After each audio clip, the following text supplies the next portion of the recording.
nga yendagano ya Banna abakolere Saudi Arabia fenga Migrant Workers Voice twasayo okwemulugunya oluvannyuma lw'okususpendingibwa nti ensuspendinga gye basuspendinga teyali ntuufu.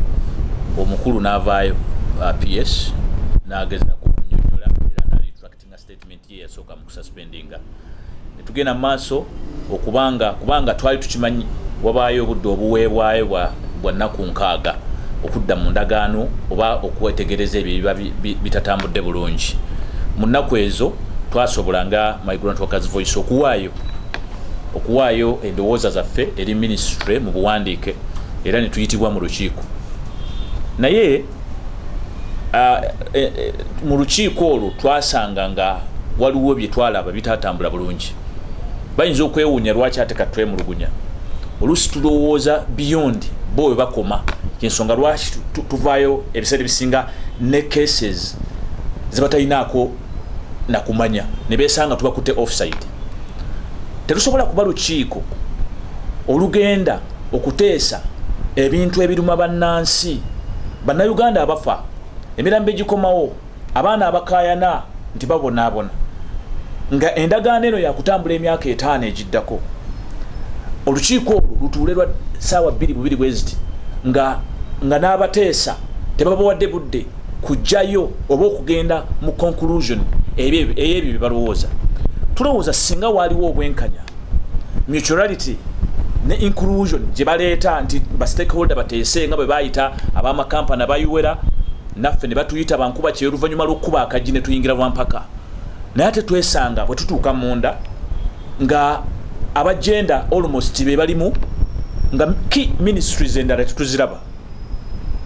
Tufuna okweraliikirira nti mu kiseera ekyo nga tumaze okuyingira mu meeting ne mutuwa obudde obutono ddala ne muggala meeting nga tetukonkuludinze ate ne mutulaga nti mwe mugenda mu concluding nga mmwe munayagala. We get worried yensonga lwaki tuvaayo lwaleero okubalaga nti muyinza okuba mulina kye mukukusa. Sina kindi okwongera okuwagira abasajja nja kukyogera lwatu abeegattira mu kibiina kya Uwera ab'amakampani ng'omulimu gwabwe gwakukusiza mu system kubanga singa si kye mwagala kye mwandisinze okwembulesinga this time round mu ndagaano eno okulaba nti temulekaayo stakeholder yadde n'omu ate buli omu ne mumuwa obudde bwe mmanga ddala mwagala ku resolvinga nsonga zino. Mwandibadde muleeta abakampani ne muleeta aba Ministry ya Foreign Affairs ne boogera nabo ne bapresenting nga kye bamanyi kubanga twesanze emirundi mingi nga tubonaabolera mu ngalo zaabwe nga tubonaabona nga twebuuza tuyita bakonsula naye tewaliyo yadde ne konsula oba ambassador omu bw'ati okuva mu ggwanga lya Saudi Arabia tugenda okuteeseza endagaano.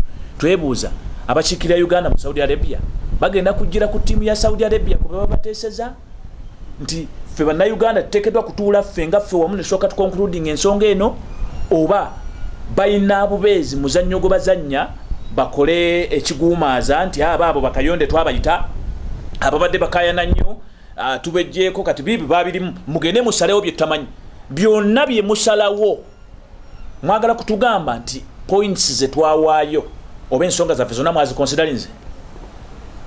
How do we know other submissions bannaffe abalaze baleeta nga temwatuwabudde mu meeting? We have this content. Tukirowooza nti kano kagendere kakwongera kukukusa na kuyambako bayuwera kwongera kukukusa because mukozesa ekibiina ekyo n'ababeegattiramu okukola omulimu gw'okukusa bannaffe bangi betutaasa abali mu mbeera etali nnungi naye nga bw'omubuuza entambula gye yatambulamu eragira ddala nti mwali mubakukusiza mu system. Twagala gavumenti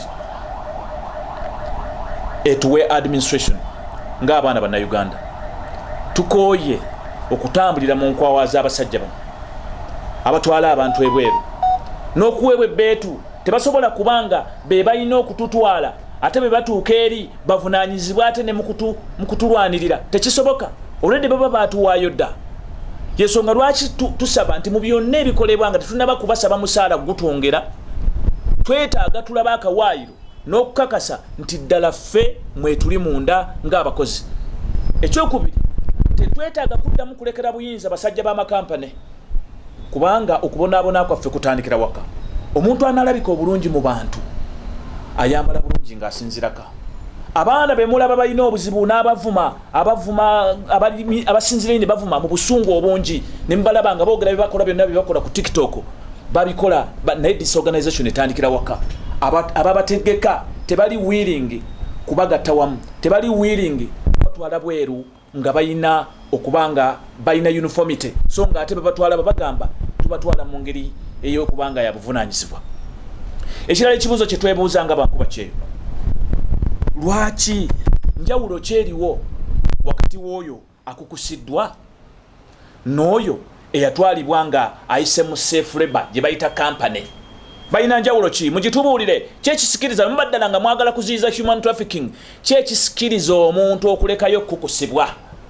Kubanga n'emirambo egifa ebiseera bisinga mwekwasa oyo yagira bw'ati, oyo yensobi yiye, awo omwana yagize bw'ati, buli kimu mwekwasa. Njawulo kyesikiriza omwana bwe tubanga twagala kugenda ku zero trafficking, lwaki temutuwa administration yaffe netuba ne database yaffe ffe kale netukola cross match netubawa wemukompeyalingira nemutaddamu kwekwasa baffe nti babi? Mujje mu database yaffe tubabuulire kwaffe tulina bammemba baffe, tubabuulire nti ono waffe obaddala kituufu waffe, then twawule. Ekitegeeza mwagala musigale nga mututwalira mu kavuyo, mutwaliremu ab'excess nga kyemukola ku airport, muyisaawo ab'excess.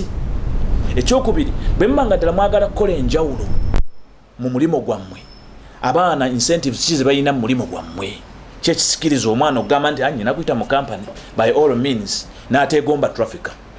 Speed gye muyina ennyingi mu kubatwala, muyina benefit gye mbawa oba compensation yonna mu kufa kwabwe, kubanga kyakakasiddwa buli agende Saudi yeteekereteekera okufa. Tetugenda kukkiriza ndagaano eno yakubiri kusayiningibwa nga mutu sidelininga ate nga mwesige ne kugutali gwammwe. Kyetwetaaga tube n'obuvunaanyizibwa n'obukulembeze obwaffe obusobola okukompensatinga bannaffe oba okubasupportinga bannaffe bangi nga bwe mulaba omwana ono Nabikolo Christine ali mu ddwaliro avunda. Eddwaliro libanja obukadde 35.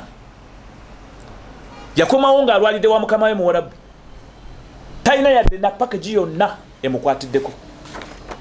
Bw'ogenda mu minisitule beemagaza badda muno, bw'obuuza kampani emutwala yeemagaza edda muli, n'osigala nga weebuuza omwana nkuba kye yabonaabonedde Embweru n'akomawo wano alina backup ki? Abaffe nammwe bannamawulire mwe mwebuuze, temukooye kuba emboozi ze zimu ezijja ate tujja ntuuka okwetamu emboozi ze mukuba. Omwana wuyo yafudde, omwana wuyo yafudde. Twagala tuwulireko oluyimba olugamba yafudde, family eyambiddwako bweti.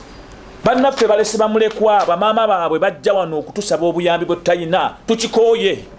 Kubanga tetujja kubayambako kuteewuluza ntalo zeeri, ate batuuke ne wano nga bali mu bbanga. Ate nga temuleseeyo kubatwala. Eno mubalimbalimba mubasudya byonna biri bulungi yita mu makampani, obulango buvuga, naye amakampani galina kalungi ki? You are more or less traffickers. Abasajja ba Uganda. Twagala okwebaza abamu kubavuddeyo mu kugezaako okuyimirira naddala bannamawulire. Njagala okwebaza bannamawulire yonna gye muli, mukola omulimu munene ng'eriiso ly'omwana ono awangalira Ebweru.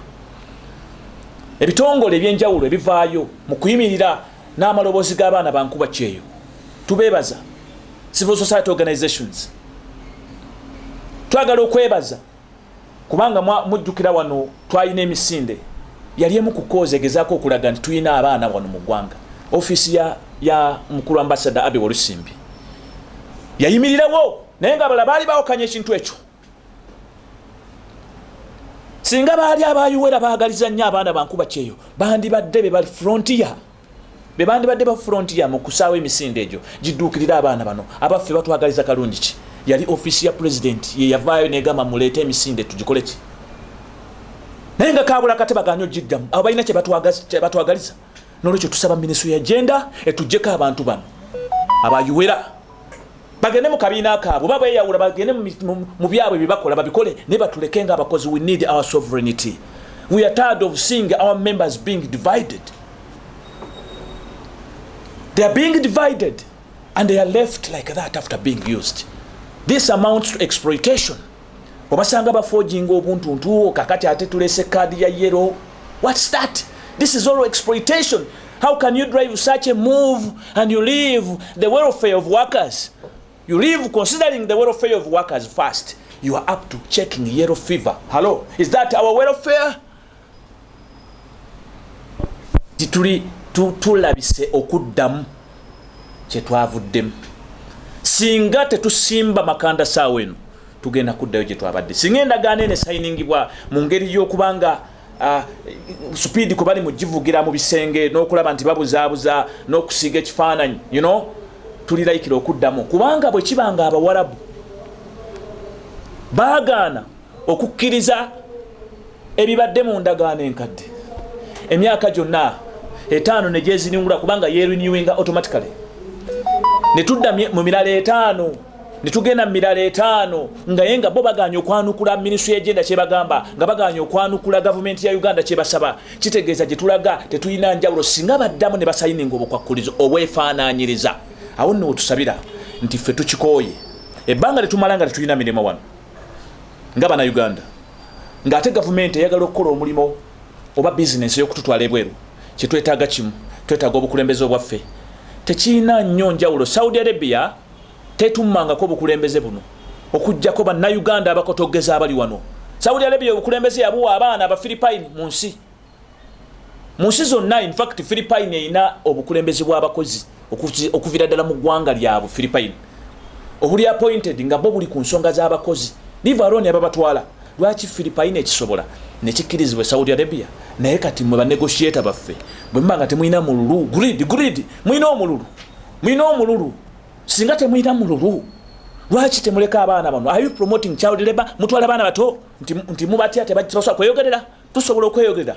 Kye twetaaga kyekyo njagala kibe kiriya ensonga lwaki tuvaayo mu mawulire because twagala kikola mu mankweto. Twagala okuvaayo lwatu nga twagala government yeveeyo eyimirire nga bwe tuyimiridde. Tugambe nti buno bwe bukulembeze bwammwe we shall accept. Tetwetaaga kuba kulembera nze omulala yenna ne bwana abagwe gundi naawe osobola okukulembera abaana bano. Twetaaga omuntu ali independent mu nsonga z'abaana anaabawolereza. Twetaaga abaana baffe bafune ba lawyers abali mu makomera naye muleme basi bakwembase gye mutawana budget. Utakwatagana obwabalusewo mu Iwera okwogera bwoki ensonga zaabwe ng'aba Iwera fenga ffe abakubi b'ekyeyo ziyinza obutatukwatako wabula nja kubasaba mu njawukana zaabwe beesootinge kubanga gye bakoma okugugulana tetumanyi kibagugulanya nga balina interest yemu kye bagamba abamu bakukusa.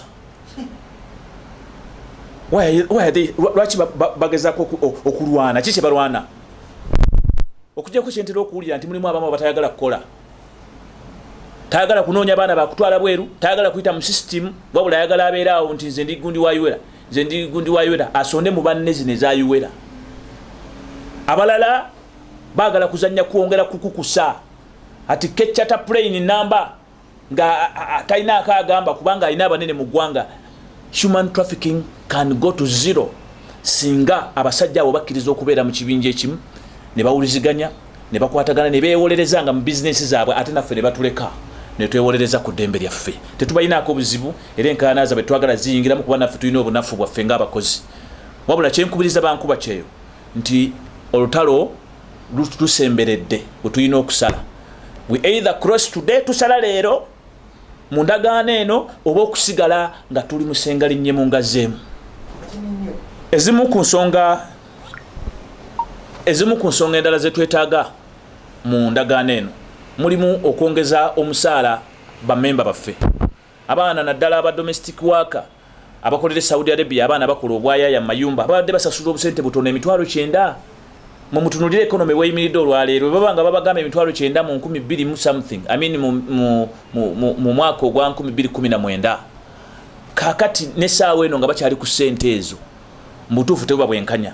Kyetusaba nti ssente zirinyisibwe okugenda waggulu nga at least ng'ekitono ennyo kubanga batwaliramu n'abatasoma kale akamu ekitundu kubanga baba bavudde waka bagenze mu risk ate nga bateekeddwa okudda nga balamu nolwekyo beetaaga bafune ssente ezibawa essuubi n'okubeewaza kino kye bagamba nti atolose akoze ate agenze kunoonya ennyingi mubawe ezimala. Ekyo kye kimu ku byo. Ekyokubiri obukulembeze ogambye obukulembeze apart from that naye obukulembeze kikulu obw'aba coordinators abali ku ground tetwetaaga kuddamu kuwulira wa kampani yenna oba muwarabu asasula member waffe. Twetaaga kibekkirira mu ndagaano y'Abawarabu nti abaana Bannayuganda ba coordinators basasulwa kibiina kyabwe tube ne independence. Twetaaga okuba that autonomy. Kubanga bwe tuleka Omuwarabu asasuleko atulondoola kitegeeza atulondoola tagenda tuwolereza. He who pays the piper must claim. Tetusobola kubaleka. So kiri kimu ku bye tusaba. Ekyokubiri ku bye tusaba twetaaga at least insurance ebeera ku ikaama oba kaadi y'obutuuze eri ey'obukozi. Insurance eyo bajawule. Kubanga ono Omuwarabu addira n'awamba kaadi eyo ng'agamba omwana bw'anadduka ajja genda afuna omulimu ewalala. Katusaba medical cover oba medical cover yeriko ewewe kaadi ey'enjawulo ng'omwana agifuna ndowooza nga yakatuuka na ku airport ng'ate ayita ku deski yaffe oba ku deski yonna eri eby'evunaanyizibwa ku medicals kubanga tukizudde abasinga okufa bafa balaajana boosi yagaanye okuntwala mu ddwaliro era obawulira ebiseera ebisinga ajulirira okudda agenda ekiruddu ave mu King Fahd Hospital. Lwaki omwana asinzire Saudi Arabia n'ayagala dde ekiruddu? Kubanga bamumye bujjanjabi nesinga waliwo kaadi gyasobola nti nibwa abadduse asibira ku ddwaliro n'awaayo kaadi eyo ne bamujjanjaba tuba tusevinze 90% ku birambe gikomawo wano. Kitwetaaga kwe kubeera nga batutunulamu n'okuba nti bannaffe ababonyeebonye bwe bakomezebwawo wano baweebwa package eyo gye tusuubira nti mu kibiina kyaffe tusobola okuba waki package eyo bwe banga bo tebaagala gibawa. Ne tusaba ne insurance cover nga insurance cover eyo erina kusinziira ku abo ababatwala bagisasulira okuyinsuwalinga kye batwala singa batuukayo ne kibalemerera nga tetuna batwala mu makooti okubavunaana kano nakali ke batusobola kwewozaako then basobole okubanga wabawo omutemu ogwo ogusobola okuweebwa omwana insurance naye tugyetaaga. So ebyo bye bimu ku biri mu bye twasabye singa bibaawo ebisonga zonna ze mukwata. Mwali muliddeyo omulambo ogwafa nga gufudde yellow fever. Wenjagala okuwoningira minister honorable Nakiwala Kiyingi ne drive zo you are messing up the country ovuga bubi eggwanga ate n'akakafo k'olina saagala kunyomoola naye utandise okutabuka bwe banga noye move gy'oliko obuliddwako ekituufu ekyokukola ng'ogenda otya okulaba nga ebizibu ebiruma bankuba kyero yellow fever bonna abafu ba yellow fever nakintu judisi wa yellow fever oba namazi mire yali wa yellow fever. Ebintu ebikulu ebiteekeddwa okubeerawo mu kuyamba abaana bano mutulimba kino mutulimba kiri kati waleese yellow fever luli mwali mulangira application bwe yavaawo minisita aleka atulimba esimanya atwala atake bameka mulekerawo buno obulimba ate tugenda balekera tugenda bakunamya kubanga tulina ebyama byammwe tukireka bulesi tetwagala kwogera bubi eri public singa ntandika okwogera minisita alina companies wano singa ntandika okwogera amanya gaabo abali mu ministry abali na companies ne training center then mujja tegeera nti bano abantu bali mukuuma kintu kyabwe bakivuluge bati naye tetwagala kubayingirira singa nzijjayo obujulizi ojja kwesanga ng'olabika bubi madamu gundi mwefuge